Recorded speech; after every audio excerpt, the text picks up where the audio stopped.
Smoking kills. We've heard it time and time again. It's no secret. Tobacco is a leading cause of life-threatening diseases like heart disease, cancer, diabetes, chronic respiratory illness, and more. While these non-communicable diseases, or NCDs for short, cannot be spread from person to person, they have still become the single leading cause of death worldwide. You can make a good argument that tobacco use is the greatest global health threat. It is the only consumer product, when used as directed, will kill you, kill half of its users. But it is something we can actually do something about. In the United States, the government has regulated tobacco usage for a long time.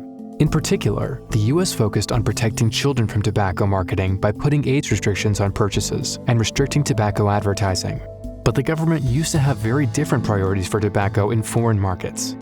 There's a long legacy of tension between U.S. trade policy and its health policies on tobacco. By and large, U.S. trade policy is geared around making sure that markets are open so that U.S. goods, U.S. farm products, U.S. services can all be traded outside of the United States. Trade policy is an important tool for increasing U.S. exports and providing needed manufacturing jobs for Americans.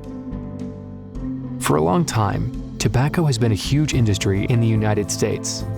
So U.S. trade officials would often promote U.S. tobacco trade abroad, even going so far as to pressure other countries to reduce their domestic tobacco regulations. But in 1997, Congressman Lloyd Doggett introduced a budget amendment that put new restrictions on U.S. trade policy. The Doggett Amendment prevents the Departments of Justice, State, and Commerce from promoting the export and use of tobacco products. It also prevents those executive branch agencies from advocating for the removal of marketing restrictions, so how you can sell, where you can sell, and how you can market your products. It really only has one exception, which is that if those restrictions are only applied on foreign products, it allows those executive branch agencies to intervene in that case. But where tobacco restrictions are applied equally to all products, it has no exception. In 2001, just a couple of days before leaving office, President Clinton issued an executive order that extended the same restrictions to all executive branch agencies. That executive order remains in force today. In 2003, the World Health Organization also took a step forward to reduce global tobacco use by adopting a new treaty. The World Health Organization's Framework Convention on Tobacco Control isn't just one of the most widely subscribed treaties in the world, it's also one of the most successful.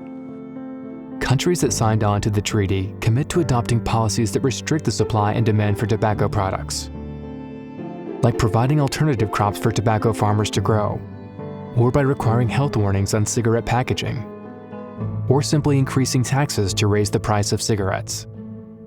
WHO information will show you that if you increase the price by 10%, you will get a 3 to 5% reduction in how many people are using tobacco products.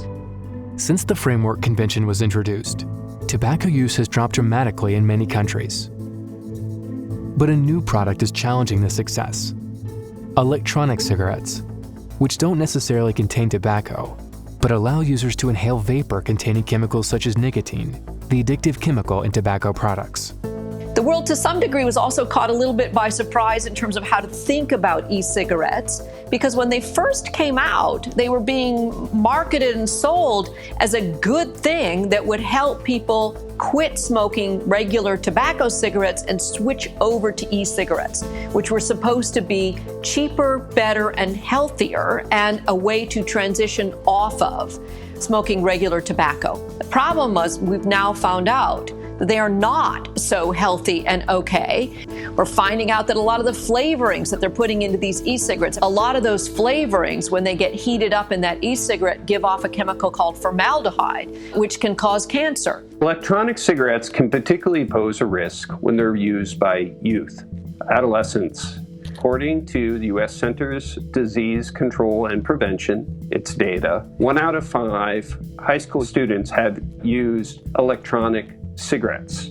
That's a risk because nicotine, it's a powerful drug. It has effects potentially on brain development, long-term addiction, may lead some of those youth to also use combustible cigarettes. In some cases, the chemicals that are associated with electronic cigarettes have led to respiratory disease and, in a few instances, death. With those risks clear and other health effects still unknown, members of the Framework Convention on Tobacco Control met in 2018 to discuss what to do about electronic cigarettes. The evidence on their potential harms is still emerging, and what they've decided for now is to leave it to its member states to decide how to regulate and how to use that emerging research to address electronic cigarettes.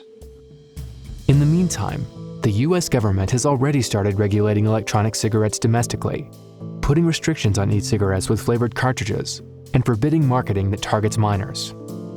While the U.S. Food and Drug Administration has classified all electronic cigarettes as tobacco products since 2016, it's unclear whether other federal departments and the U.S. government as a whole will also consider e-cigarettes to be tobacco products, which could determine whether the U.S. will try to promote the sales of U.S.-made e-cigarettes abroad, even as they restrict them at home.